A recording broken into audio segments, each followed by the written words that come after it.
Good evening, good evening, good evening, ladies and gentlemen. We are tonight's entertainment. I am Mo Schefter. That is Vic Coco Santana. Germ So True is somewhere around here. Do not adjust your radio. Do not adjust your brightness. It is us. It is the Views crew. It is a Friday night. Vic, we in the Northeast. Germ took his talents down south, so Germ can't relate right now. But we in the Northeast. It's May 23rd. It, brother, it's cold. Yo, last night was wild up here in Hartford, Connecticut. I don't know what number you had, but we were like 44, Ooh, degrees. Like it was yeah. nasty and it's rainy. It's been like for like a week too. And we gotta thank God for the water sometimes because we need to nourish the grounds that we walk on.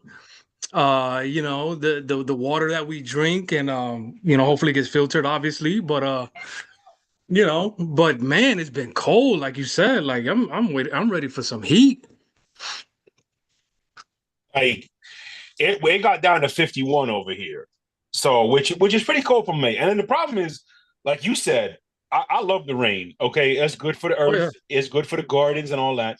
But it has been raining every single day. And then all of a sudden now we getting tornadoes in this area. Like, I don't Months. know. I don't know. But again, Germ don't have these problems no more. Germ is below the Mason Dixon line. The temperature's always a little nicer on all 12 months of the year. You Yeah. see, he got a little glow to him and everything. So he don't have our problems right now. You know, sometimes you got to go downtown. You know, that's all we can say. Shout out to SWV. But we are here. We are here. We are here. Indeed, we Hey, are. Indeed, we are. How went you through the. feeling tonight, Germ? Hey man, I was a little excited. All day it's been exciting. It's even though it's still the off season technically. It's Mm. just so much stuff going on. This football still reigns supreme, baby. That's all. You Bro, know. the beautiful thing about this sport that we love is there is no off season. you know, because if there was an off season, we wouldn't feel compelled to do a show right now. But the fact that we're about to do a show tonight, we're about to do a show next week, which is going to be really fun. Stay tuned for that. Let give you some details. But like the NFL news cycle dominates no matter what's going on. Like we got the conference finals right now. We got the WNBA in the news, whether for the right reasons or the wrong reasons. At least it's trending. There's all kind of things happening, but yet the NFL is still center stage, and we're just gonna dive right into it. They took center stage with some votes or no votes that happened this week. If fellas, I'm just gonna kick it off if y'all don't mind with Mhm. the tush push. And I know we might have different opinions on this. I'm just gonna start with what happened, give you my brief opinion, and then we'll get into it if we got to get into it. The NFL had a vote this week as to whether or not they should ban what's come to be known as the tush push. The tush push is, or the brotherly shove, whatever you want to call it, is quarterback sneak on steroids. They got 24 votes, not enough. 8 teams voted against it. But the fact that they got 24 votes is very significant. That means that they are right there. And Roger Goodell says, hey, next year we are going to revisit this, which tells me that all throughout this season, they're going to be looking at the data, looking at the play, and looking at what may or may not occur after the play ensues. Now, the funny part is the Eagles are the one most famous for it, but in short yardage situations, fellas, the Eagles were not the best in short yardage situations this year, believe it or not. You know who was there was 3 teams ahead of them. You know who they were? The One of them was Bills Baltimore. and the Broncos, and I believe the Ravens. I don't even know who the third team was. But the Bills and the Broncos were actually the 2 best teams in those short yardage situations. But obviously, nobody ran the tush push the way the Eagles made it. And my whole point on this, fellas, and then I'll open up the mics. My whole thing on this, okay, there hasn't been an injury yet, but it's like bungee jumping. At some point there was no bungee jumping accidents, but as soon as one cord snapped, we saw how catastrophic it would be. And that's kind of my fear with this whole play is eventually something's going to happen, and I fear that it's going to be it's going to be severe. And number two, it's illegal for the defense to line up and do exactly what the offense does. So if it's illegal for the defense, it should be illegal for the offense. That's my take on the first vote or non-vote that happened. I don't know, fellas, if you have any opinions on this matter, one way or another. Go ahead, Jeremy. You want to go first? All I have to say is I just think that the defense doesn't have enough rules in general that favor it. So it makes this rule very, very, very hard to not push for them to get rid of this tush push nonsense. I do think the players are trying their best for the teams who do run it. I think they're trying their best to not make this like a situation where it's data that goes against it, quote unquote. That's why we haven't seen a lot of injuries, because the players are paying attention to some of the detail from this, if we're being honest, especially coaching staffs, I think. So from my perspective, I do think it's an unfair rule. I do think we should get rid of it. And to be all together, man, I just think the major piece is that it gives the defense no chance. Right. No chance in short yardage. And I think that ultimately is the key thing. You can't be in a situation where it's a lose-lose for the defensive side of the ball. I know we want to see points, but to what extent do we want to see points? No, and just to go off of that, exactly what you're saying there, like, is this a situation where the NFL knows the quarterback play is not as great as it used to be, right? So there's times where the defenses are keeping some of these offenses low scoring. You know what I mean? And like, the Eagles have great as they've been, they're not exactly, scoring at like, like at like the Chiefs level maybe or stuff like that, right? They play great defense, they run the ball, they control the clock. As far as the play itself, man, it's hard, like, because it's one of those things where you're like, let football be football, but then it's like that's just again too easy. And I like sometimes I want to see defense. You know what I mean? Like I want to see a good defensive game sometimes. Like I think it's a great blend to have a good pitching, a good a good day when the pitchers, in baseball or it's 1-0 and there's no scoring. You know what I mean? Like so like the same thing. If there's a game where it's 10-7, like 10-6, I mean I think that's okay for me. Because then again, there's gonna be games where you're gonna see the 30. 35 to 33 or whatever the score may be. So I think a balance is it, but you know how it is, man. Like points is what sells, scoring and this, that, and the other. That's just, but again, it's just the lab part of us that is like, whatever the matchup says, like I want to see the matchup. That's all. No doubt. But here's the thing though, Vic. Here's the thing. And this may be where it gets a little controversial. And none of us here, this is in no way hating in any way. So if anybody thinks that that's our angle, you come across the wrong people. But I just want to ask a question to what you were saying. Is it a football play? Right. It doesn't look like a football play. It is a rugby play. It looks like a rugby play. And we saw in the Super Bowl, Chris Jones nearly snapped his neck because they were trying to come up with creative ways to stop it. Now, the Buccaneers had success, but guess what the Buccaneers have that nobody else in the league has?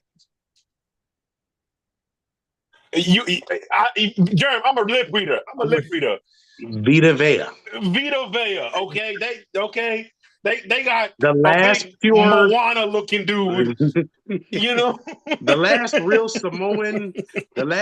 Samoan big guy that can move like no other.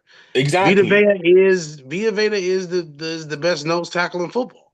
It's not really a situation where you have a 370-pound guy who moves like a 250-pound guy. You don't have that a lot. And how many people can rush the passer like Vita Vea at 350 pounds plus? Not very many.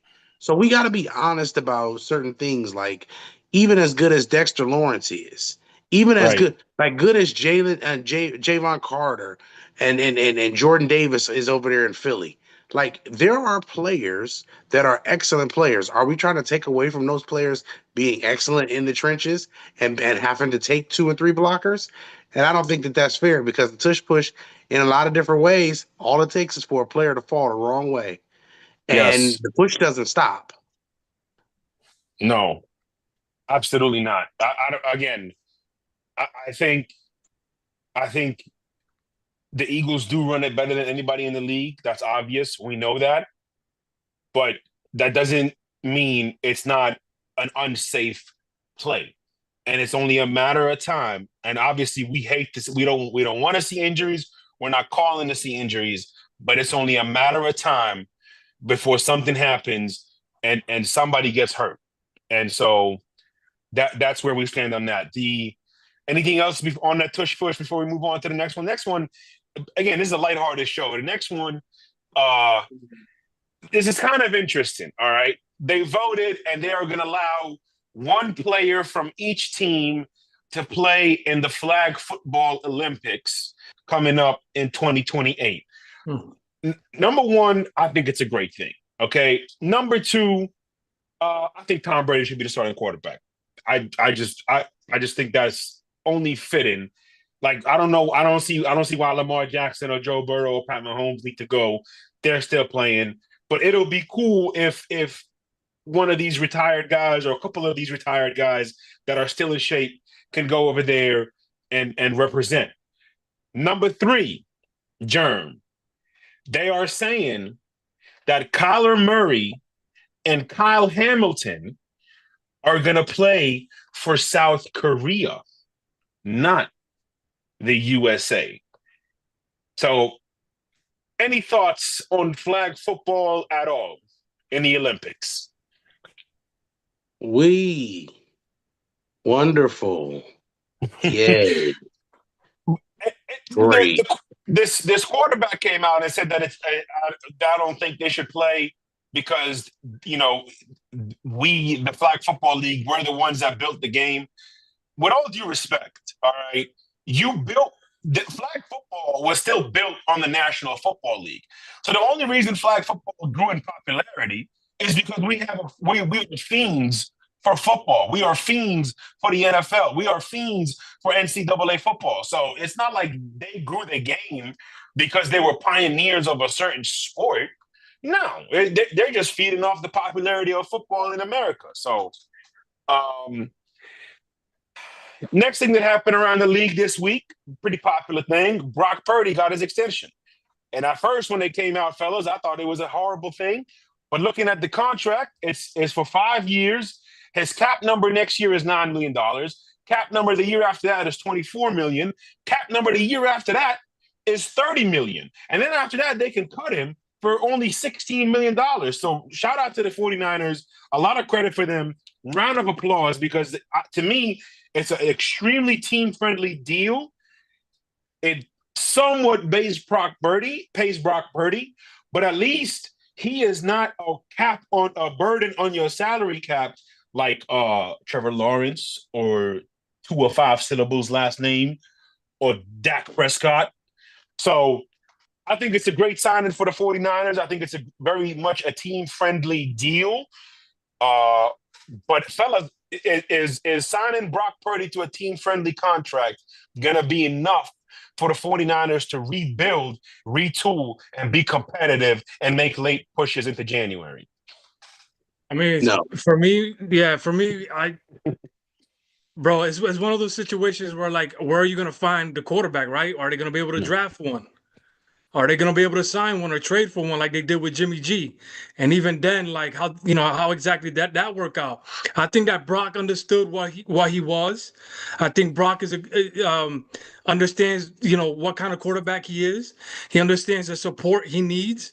And maybe he was just like, I'm cool with signing this contract. This is enough money, and I can still leave some room for the team to keep improving. Hey, well, Vic, here's a great thing. He's going to be getting paid his $53 million a year. It's not going to count against their cap because of the way they structured the contract. Oh, okay. But he's still going to be signing bonus. It's he gets a $8 million a year signing bonus at the beginning of every year, and then it's 7 million option in 2026, 10.5 million option 2027. So a lot of the big money comes in the front. The cap hit, where it hits the cap, is in 2028, 2029, 2030. But they can cut him before that or retool the contract before that.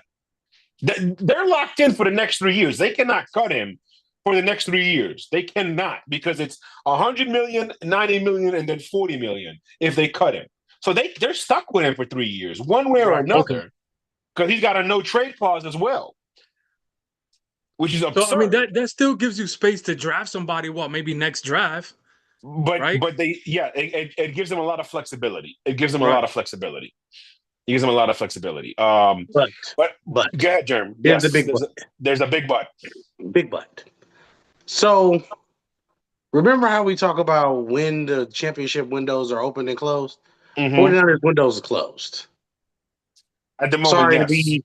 So it's not even at the moment. It's just closed. Like, close the door, shut it. What? Busta Rhymes, Janet Jackson, close the door. Yes, yeah, that's what it's over. It's nothing. Everything on that roster is either a year or two away from being a year or two away from being overpaid or overrated, a year or two away from being basically on the decline. It's not a situation where you're going to get Fred Warner might be able to play 4 years, maybe. Baby Bosa might be able to give you 4 years. How many years are they going to have Trent Williams realistically? That's what I'm looking at. That's a great question. How many man. years? How many years is Kittle going to be able to continue to play at the level that he plays?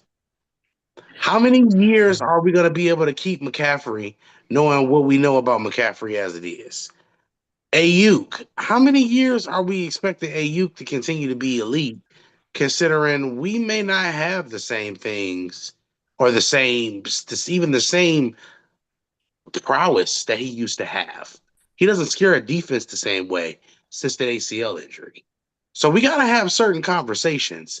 That's not the 49ers are not even as scary a team as they were 5 years ago, let alone 2 years ago. So it's just, I don't know, man.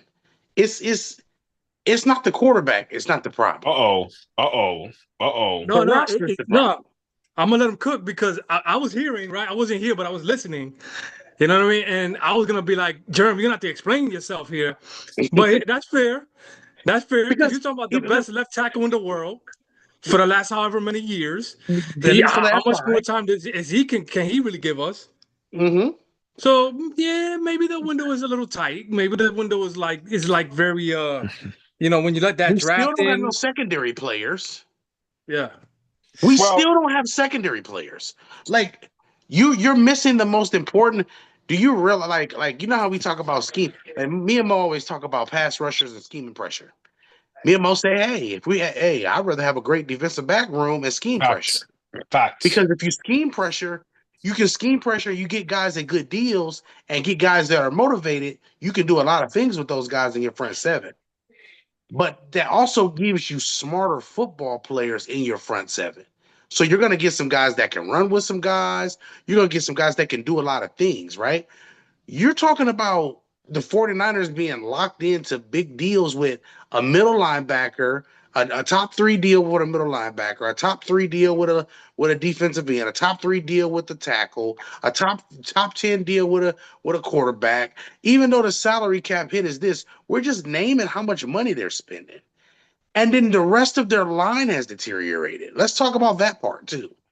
Like, it's literally been Trent and I am David Ruffin, and these are the Temptations. That's literally what it's been. That doesn't mean that they're bad players, bro. It's just saying what it is. Like, we got to start talking about things objectively with certain franchises, and the championship window for that team in particular, it's just closed, right? It's nothing that you can do to revitalize that championship window besides upgrade your secondary. because your secondary is ultimately what you need. You have nobody to cover Jameson Williams, let alone Amon-Ra St. Brown. So you have nobody to cover any of these players that you're going to be coming up against. No Sam Laporta, no nobody else. So what the hell are you going to do when other teams come to town? So I'm not disagreeing with anything you're saying. And Vic, if you want to jump in, you can jump in.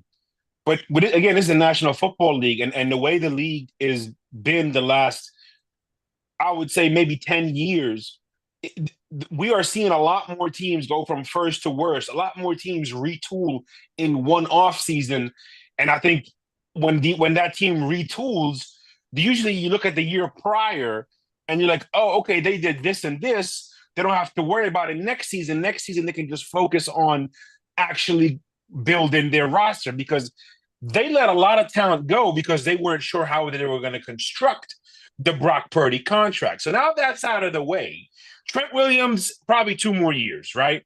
So here's my thing.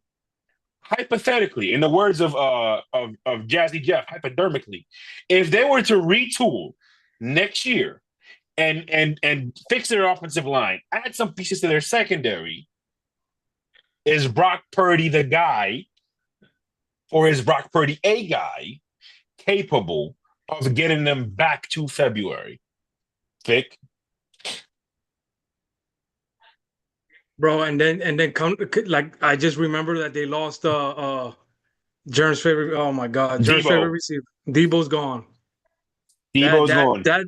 That's a weapon that from the backfield, from the slot, even from the outside at times, at the X, like that was a tremendous player that they losing offensively. So, and it, what is Christian going to be like next year? Is he still a quality A+ player that I know he was at his peak? Yeah, I mean, this tough, man, and Seattle's getting better, right? Would you agree to that? With that, are the Rams still a quality football team? Oh yeah, the Rams. The Rams are my Super Bowl favorites. The Rams are my Super Bowl pick for this year. Wow. Yeah. Okay, Vic, okay, slow that. well, hold on. Sneak peek. Yeah, listen.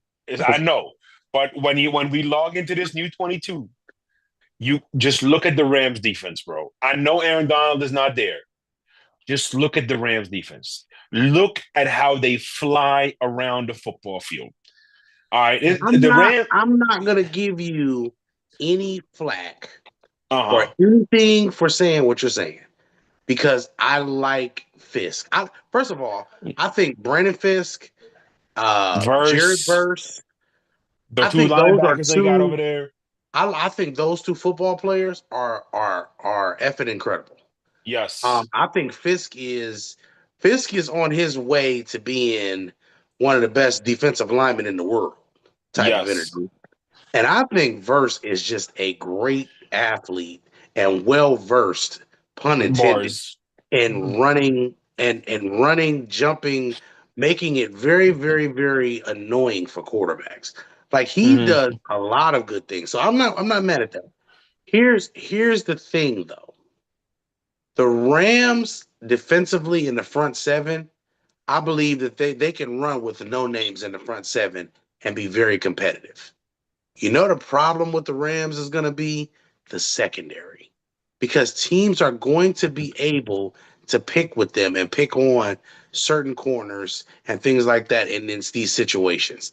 See, secondary is really the problem. Like, if you look at this division, the reason why Seattle is so appealing is because of the secondary players. Right.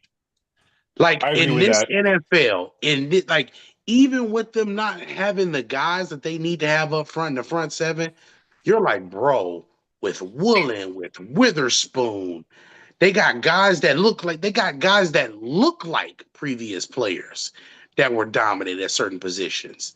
You let them get a Cam Chancellor remake, who might be bigger, faster, and more athletic than Cam was.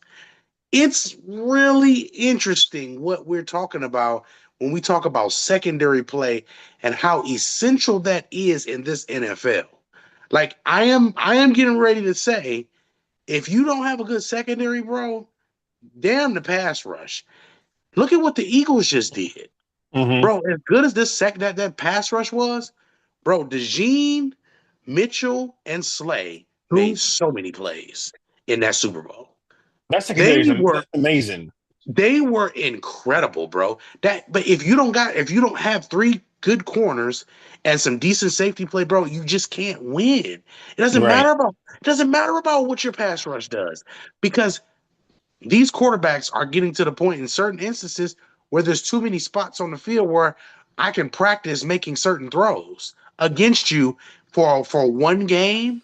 In a one game all off, you telling me Lamar Jackson can't dot up somebody's defense for one game? Of course he can. And I name Lamar because he's not even the best of the people that we're talking about with accuracy. Mm. Yeah, far from it. Absolutely. Vic, anything you want to add before we move on to the next topic? Because the next topic is going to be a favorite of yours. Oh, let's go then. No, I'm ready. Okay. All right, fellas. So, there comes a time in somebody's life, like, and we all either know people who have had to deal with bullies, right? Like we know people that have had to deal with bullies. If we hear stories of bullying, there comes a time, especially when you're a grown man, where you cannot allow yourself to be bullied. And that's the truth. If you're a grown man, you cannot allow yourself to be bullied by anybody. Unfortunately, in the NFL, we have a team who is being bullied in front of national television year after year, and there's nothing that has been done about it. Oh, man. And that is the Buffalo Bills being bullied by Pat Mahomes and the Kansas City Chiefs. Vic, Germ, y'all know I am very critical of Josh Allen. You know that. You also know that I call them imaginary players. 99 cents for their single. They don't got leather in their SUVs. But this has to be the year. This has to be the year. You cannot keep losing. And Johnny Radio, shout out to Johnny Radio, Sports 56, Memphis 98.5 FM. He asked me earlier, do they have the pieces finally? I said, Johnny, they've been had the pieces. They've been had a Super Bowl roster. They don't have any missing element. For crying out loud, Josh Allen went up but with 13 seconds left to go in the fourth quarter and still lost. Fellas, I'm going to throw another nugget, okay? The New England Patriots, when they won their first Super Bowl, do you know what else was happening that year? No, not an American tragedy. I'm not talking about that. There was something else happening that year that they won their first Super Bowl. Do you know what it was, Vic? No. It was the last year in that stadium. This is the last year for the Buffalo Bills in their stadium. This has to be the season. They have everything there. They're retooled. They're going to be better. They got more depth. Vic, tell me, talk to me. What do they have to do to beat Pat Mahomes? I'm hoping that with some of the moves that they've done on the offensive line, they have a better running back now. Again, we've talked about this before. They have to run the football, and the name cannot be with 5, 10, 15 rushes, Josh Allen. We just can't do that. He needs to become a better passer in the pocket, which I think he has gradually gotten better. Okay, there's been great seasons, there's been up and down seasons, but I think there's progression there. They need to run the football and control the clock. Please keep Pat Mahomes, because you're going to see him again. You're going to probably see him twice, right? Is he on the schedule again? Yeah, he's on the schedule again. Because the NFL just has to have that matchup. Okay, I stood on the table for Josh Allen. That was one of my favorite quarterbacks the year he got drafted. German was one of the first couple seasons we started this great, scouting business, little thing that we're doing here. And, bro, that was my guy. And sure enough, he ended up being a quality quarterback. And I know you've had your criticisms about him, and they have been rightfully deserved. But yes, like you said, bro, it's time to take Pat down, Josh. It really is. And yeah, they just need to run the ball. They need to run the Yeah. ball, bro. Like control that clock. Vic, look, bro. I love you. I love you to death, bro. Can I just say, I have to be the first person to say, because I feel that I find weaknesses pretty well in football teams and in players. Mhm. Bro, I don't know what bro, I almost cussed. I don't know what the hell else Buffalo can do at this stage, bro. Because at this point, Pat has beat you every way and then some. He has put you over his knee every year when it matters most in critical situation after critical situation. And it's not just because he's better. We're past that. We know who's the better player right now. But this is the problem ultimately with Buffalo. The same thing with the Browns. The same thing with certain franchises. Certain franchises, bro, just don't win championships. There will always be the ghost of Jim Kelly over Buffalo. Damn. That's tough. I'm sorry. Just like there will always be the mistake by the lake for Cleveland, but the Cleveland Browns. You can't get away from this stuff.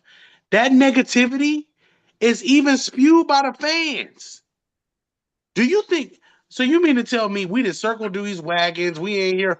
Oh, woo, circle the wagons, and we over here. First of all, it gets too damn cold in Buffalo. Nobody doing that. Nobody care about that. Cincinnati, Cleveland, Buffalo. Certain teams, you're just not going to win it. Get a dome, and then we can talk about it. Until further notice, the Buffalo Bills off the Super Bowl contention list. Please put them off. Please put them off Yo. because they're just not going to do it. It's not because of Josh. It's not his fault. Send them to New England. Send them somewhere. But bro, You getting spiritual here. I was trying to stick to football with the numbers I have for y'all here, and you getting spiritual now. You know what I'm saying? Separation of church and state here, my brother. You like that, bro? It's bad. Like, hey, listen, we can't even separate church and state anymore because it's so bad.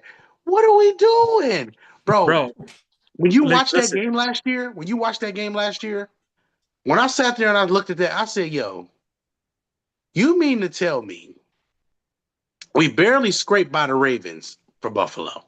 Mm-hmm. You got 3 turnovers, and you won by 2 points because Mark Andrews and Lamar Jackson can never seem to run this play correctly. No matter if it's to the left or to the right. We can just never run this play right. Shout out to the terrible quarterback play. Let's cook up some numbers real quick here, bro. Let's cook up some numbers here. All right, floor is yours. Cook up. Hey, Chef, throw some numbers in the discussion here. Chef, go ahead and let him cook up these numbers so we can. Yes. We have a situation here, fellas, where in total yards, the Bills had 6 more total yards. Okay. Time of possession, the great TOP. 30 minutes and 32 seconds, Buffalo. 29 minutes, 28 seconds, Kansas City. Third down efficiency. 5 for 14, Buffalo. Oof. 5 for 9, the Chiefs. Okay. Then you had a situation where Buffalo had the ball for 6 fourth down plays, in which they officially was able to get it 4 times. But that's 2 possessions where you turned the ball over, right? Yeah. And then so it's clear. And then so you have a situation here where you got Josh Allen. So James Cook had 13 carries, 85 yards for 2 touchdowns. Why is Josh Allen carrying the ball 11 times? Now, granted, how many of them were design run plays, and how many of them were because he had a scramble? That's obviously for the film study. But 11 carries for your quarterback. If you have to get hold the ball more than 30 minutes, Germ, to win this football game, why are you not doing it? Then third down efficiency. Are you able to continue your drives without having to get the fourth down? So some of it got to be Josh's fault. Some of it could be the coach. Obviously, I mean, not could be. It's the coaching, calling some run plays. Let's call some run plays for James Cook. I understand he's a small time running back. He's not the big, bell cow that you're looking for, but only 13 carries, bro. He could have had 3 or 4 more. That probably would have gave you a couple more minutes on the time of possession, and you don't lose the game by 3. 32 to So, 29. Vic, all those numbers you have there, there's one that you didn't mention. Okay, talk to me. Let me see. Red zone efficiency. Okay, and I'm gonna Google this. Okay, here it is. The Bills versus the Chiefs had 9 red zone plays. Only 3 touchdowns came of those plays. Hold on. Plays or drives? Well, that's what I'm trying to figure out. But here's what AI says, okay? It says which I remember they struggled, but apparently the Chiefs had 5 red zone possessions and scored on all 5 of those possessions. Wow. Okay? So I'm trying to figure out, we got to go back and watch the game, but I really would love to know, because the Bills, against every other team, almost best in the league in the red zone, but not against the Chiefs. And that's you know how I feel about red zone efficiency. That to me is almost the number one factor in whether teams win or lose games. Right, because it's every possession. Like, again, how many possessions do you get per game? 8, 9, if that. Yeah, if you're lucky. Yeah. And then, like, you weren't going up against the best Chiefs team over the last however many years that Pat Mahomes has been around. This was not the best Chiefs team, and this was not the best Pat Mahomes last year. And that was your opportunity. Not. So would one more minute have helped them win that football team? Of course, again, we would have to watch the game again to see what happened, especially towards the end. But that time of possession, bro, with running the football, my God, how long have I been talking about this, bro? Again, This goes back to our first part of this video of if it's a boring game, so what? You play to win the game, or you play to get more views? Because regardless, the views are gonna be there. Shout out to the views for the 22. So the American people are still gonna watch the damn sport, man. Fucking run the football. Facts. Absolutely facts. And not with your quarterback. I like the passion for this, because let me just make sure I say this too. It's not even about the running part of the game, Vic, for me, because I just really wholeheartedly just don't. Bro, sometimes we have it or we don't. Buffalo just don't got it, bro. I don't got no other way to say it, bro. I ain't got no more analysis. I mean, I have no more film study we need for this. It's just, bro, what? Just think about what we're saying. You played them damn near even in every major way, and you still couldn't get the fortuitous bounce, quote unquote, that you needed in order to make it work. So what is the real issue? The issue is either going to be the coach or it's going to be the players. So then that's where we go, right? Because that's the first thing we have to do. It's got to be somebody's fault, the coach or the players. When really the real issue is 15 and Andy Reid over Josh Allen and Sean McDermott. Well, I think that's where the other sort of edge is for the Chiefs, is the coach. Also Spagnuolo over Sean McDermott. Easily. But it's in not terms of just to finish this real quick. It's not to be a negative person toward what McDermott is trying to do. It's just Spags is a proven defensive coordinator. He's a proven guy who has played against some of the best in the world on a consistent basis and gotten the best out of them. I mean, He- what more Yeah, can we they- do? That's the reason. Like, if we really want to talk about them, the coaches and the players part of it, bro. Spags has the right guy every year, and they figure out a way to get him the right guys to do what it is he's gonna do. He adapts to the personnel, so then by February they do just enough to do what? Get back to yeah. February. That's just what it is, bro. And I also think they put extra value on certain positions, and rightfully so. They want to make sure they have a strong safety. They want to make sure they have somebody who's decent in the middle of the field. They want to make sure they have a strong corner who can get physical. They want to make sure they have a smart linebacker. And obviously, the biggest thing of them all, they got Chris Jones, who's a game record in every sense of the word. Now, you know how I feel about Sean McDermott. I strongly, strongly feel that Sean McDermott is not the guy to get him over the hump. And obviously, that has reigned true because they've lost 4 years in a row to the same team. Like, you cannot lose. You want to lose 4 years in a row in the playoffs? That happens every day, Chief, okay? But you losing 4 years in a row to the same football team when we really cannot be critical of the players or their execution. So what's left? What's left? As the greatest coach of all time once said, players win them, coaches lose them. Amen to that, baby. And I think that is the big problem in Buffalo. Again, this has to be it. They cannot keep doing this year after year after year because eventually, that well is going to run out. So they have to do it this year, or else it's going to become fatigued. Josh Allen himself is going to be like, dog, I can't do this every year, playing these long seasons just for me to lose to the same football team. Something's got to give. What's got to give if they lose this year? The head coach. I don't care if they go 16-1. I don't care if they go undefeated in the regular season. If they don't get to the Super Bowl, the entire coaching staff has to go. Yeah. No question about it. Bro, and I'm looking through their depth chart right now. They made some changes, or at least some competition they brought in for the interior offensive line. Kendrick Green from Houston, Connor McGovern. But defensively, like they've added more beef to the defensive line.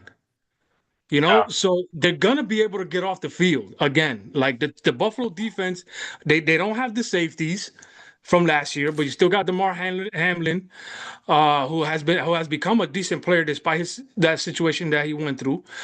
But the front seven is gonna be even better, and. Bro, again, they didn't make no changes to the running back position. They still got Ty Johnson and Ray Davis. So is it going to be James Cook for just 13 touches again? Like, what are we going to do, man? Like, get yourself a bigger running back that can take another 13 carries, Jeremy, where you got, 30, 35 carries between your running backs. Well, So Ray Davis can carry the ball 15, 20 times a game. That's what he was doing. That's what he was doing in college. That's the type of running back that he is. Right, but they must not feel good about him, Jeremy. They don't give him enough touches. But you know what the problem is? Is James Cook is on. We like to use James Cook out of the backfield. We like to use these arrow routes and all these great things because we want to pass the ball. We don't have any self-discipline. We got all of these toys out here. We just got to use every toy that we got every play. Bro, the playoffs are not about using your toys. The playoffs are about finding mismatches, and exploiting them and trying to find a way to win. At the end of the day, again, the superpower for these people is always their talent. It's nothing intellectual about any of these players. So moving forward, I just want to say, when it comes down to Buffalo, I'm over it. I have had enough. All right. There's no play in this ride. Bro, like I said, he got 16 total touches. That was with 3 catches there. Give the kid 20. And then, like we talked about it with Derrick Henry, with the Derrick Henry situation or whatever, get yourself another running back that can take up those carries and preserve these guys for the whole season. You added a game to the schedule, right, a couple years back. So, like, get yourself running back depth and use them properly so that when they get to the playoffs, they're nice and healthy, ready to give you 20 touches a game. Facts. Okay. All right, we're gonna leave it there. We wanted this to be a quick, lighthearted show, so we're gonna wrap it up with a couple rapid fire things. First thing on the menu, the Detroit Lions ended up withdrawing their proposal to reseed the playoffs, where it doesn't matter if you win your division or whatnot. They go by record. They withdrew. Me personally, I think it's a great thing. I don't want to rechange the seeding of the playoffs. Keep the significance of division games. Keep the significance of winning division games and winning your division. In the last 10 years, fellas, there has been some situations where a team has the best division in the record, the best record in the division, but doesn't win the division. It's only happened a few times. And if it does happen, it only happens to one division a year. So that still leaves 7 other divisions where it matters. And ironically, it's happened to the Steelers twice. One year, they were 5-1, Ravens won a division. Another year, they were 6-0. And I can't remember if it was the Bengals or the Ravens that won the division. But long story short, keep division games great. Vic, your thoughts? No, bro, I'm original with a lot of things.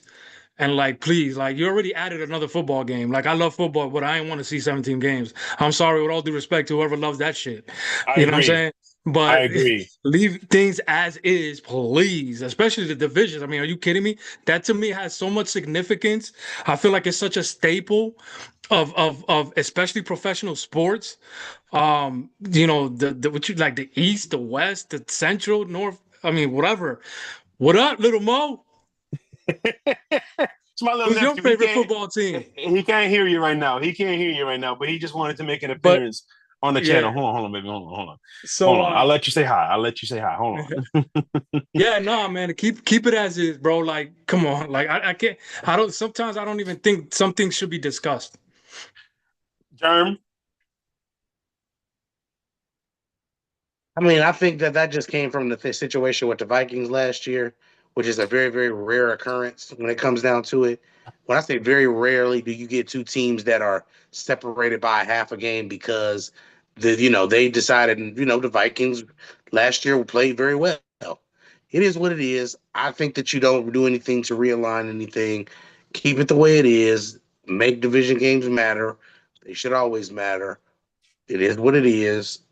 Detroit. You starting to sound like Busters. Okay. All right. Next thing. We're gonna start. We're gonna try and do this segment throughout the off season. All right. And maybe we'll carry it into the season. All right. We're gonna do a little quarterback Jeopardy. All right.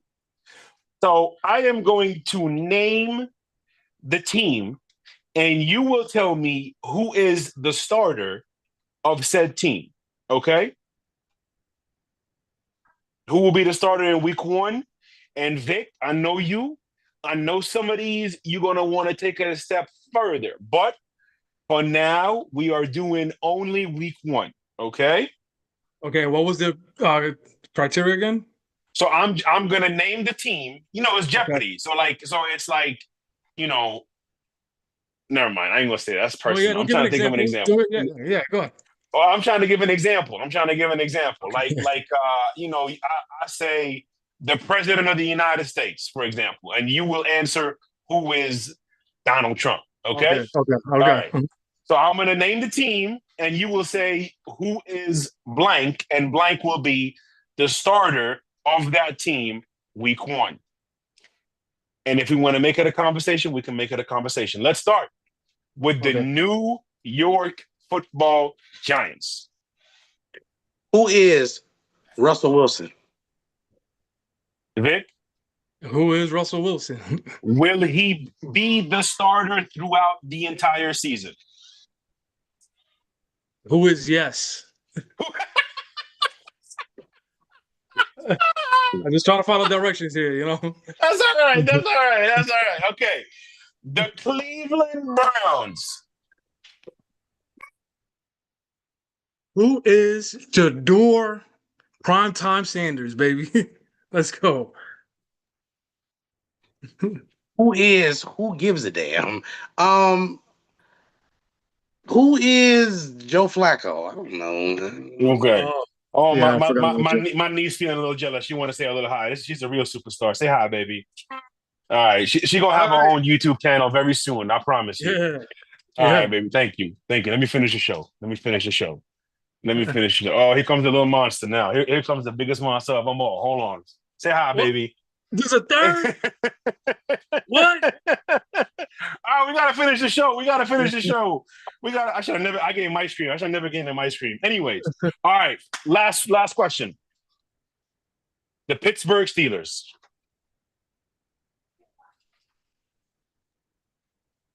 Who is Mike Tomlin? Oh Lord. I'm drawing blanks here, bro. Give me a quarterback name here. What's happening? You got Mason Rudolph. You got Skylar Thompson, who are currently on the roster. Those are the two quarterbacks currently. And Will Howard from Ohio State. I already called out Mike. I already called out Mike for not drafting primetime. I thought he had some control of the situation. He must have got some intel that he didn't like. He must have saw something he didn't like. He must have saw some film he didn't like. But I don't know why Shador is not in Pittsburgh right now. So I agree. Anyway, that's already in the past. And most likely it's gonna be Mason, bro. Like, who is Mason Rudolph? Germ. Bro, it has to be Mason Rudolph. I don't know what else to say. What a waste of talent. Listen, to me, I know it's crazy to think of this. I know it's May. I know they got mandatory minicamp in Latrobe coming up. Who is Aaron Rodgers? I still wholeheartedly believe Aaron Rodgers will wind up in Pittsburgh being the starter of the Pittsburgh Steelers. It can't be Will Howard. It can't be Mason Rudolph. Just the way I feel about it. Again, not to say that they're going to get 2010 Aaron Rodgers or even 2015 Aaron Rodgers, but I still think Aaron Rodgers is their best option. And believe it or not, and I know my little nephew is going to agree with me, he is a better option than anybody they had last year. At the end of the day, like, he's still going to be a better option than Russell Wilson for one reason and one reason only. He's going to make less mistakes than Russ. And I think when you have that defense and you have a roster that just knows how to win football games, you give him a quarterback who knows how to manage the game. Germ said the Bills are no longer in contention. So if the Bills are no longer in contention, then who is it? Bro, that's a roster that should not be going to waste on the quarterback just not being able to play at a high level, I guess to say. Because my goodness, they got offensive line that has gotten better. They've got they got a running game. They got, the receivers. What are we gonna do, Germ? Because wow, that's tough, man. Shador could have been a starter right away in Pitt. No? Yeah, of course. Of course. It don't take, listen, Ray Charles can see that. They just do too much. I'm over it. Do you think? No, go ahead. No, because I want to move off the Steelers, but go ahead. No, I was going to say, they never had a backup plan. Like, what was the plan if they weren't going to draft anybody? Well, they drafted Will Howard in the 6th round. Yeah, but I know. I know. So that's Ken Dorsey. That's the thing about it is, like, every team in the NFL by this time, you know what their plan is. You know what their vision is. And I bring up their division rivals, the Bengals. Like, their plan, their vision, whether you agree with it or not, was to make sure that Joe Burrow and that offensive locker room is happy regardless. That was their plan, whether you agree with it or not. So they did that, and they made sure they went and drafted 4 defensive players in the NFL draft. The Steelers, I don't know what their plan is. Mike, what's going on, Mike? You got to step down soon or what? What we gonna have to do, Germ? Like, what is there? Do we need a new refresh everything in Pittsburgh? Well, first thing we need new ownership. But ooh, why y'all give me saying stuff like this? Yeah, it's just nothing good coming out of Pittsburgh right now. When it comes down to those type of things, personnel decisions, and we want better personnel, bro. We got to be able to invest in it. But also, in order to get the type of talent that you need, we have to ask ourselves, what does success look like on some of these rosters? And the success that we're trying to see is not matching with the talent. So we need to reevaluate the talent, and we need to reevaluate what it is that success is. Yeah, no doubt. We're gonna wrap it up. Just do you think Joe Flacco is gonna be the starting quarterback for the Browns throughout the entire season if he does start, which it seems like he's going to be their starting quarterback week 1, even though I agree with you, Vic, it should be Shador. Yeah, I think but it's going to be I think like at least until week 6 or 7. yeah. Like I said it before too in the other show we had. Like, it's most likely he'll start it off. I don't think the other guy's going to be there. Of course, I'm drawing a blank on his name. I think he'll be. Yeah, I think Pickett will be a camp cut. And then Dylan's going to be the third quarterback behind Shador. So by week 6, 7, there should be some rumblings about Shador being ready. I would hope at least for that franchise. All right, we're gonna leave it there. Next week, Jeremy, you want to tell me? You want me to tell him? Next week, correct me if I'm wrong, fellas. I believe we said Thursday at 8:00. We are doing a redraft of the 2014 NFL draft, and I promise you, we are going to have a very fun football conversation. And I said fun. Remember the Titan style, okay? It is going to be a very fun football conversation. And then we might even put in a little fast food sandwich draft that includes Jersey Mike's, that includes Jimmy John's, that includes Subway, even though if you drafted Subway, I don't know what to tell you. Vic, it's like drafting Dylan Gabriel. Woo! Vic, anything else before we go? No, man. That was fun. Looking forward to getting warmed up here. We'll definitely watch some film. I want to get to some Shador film. See if we could do a show about that, Germ. If we got some time to throw Shador tape on. Of course, see some of Travis Hunter and some of my concerns with Travis.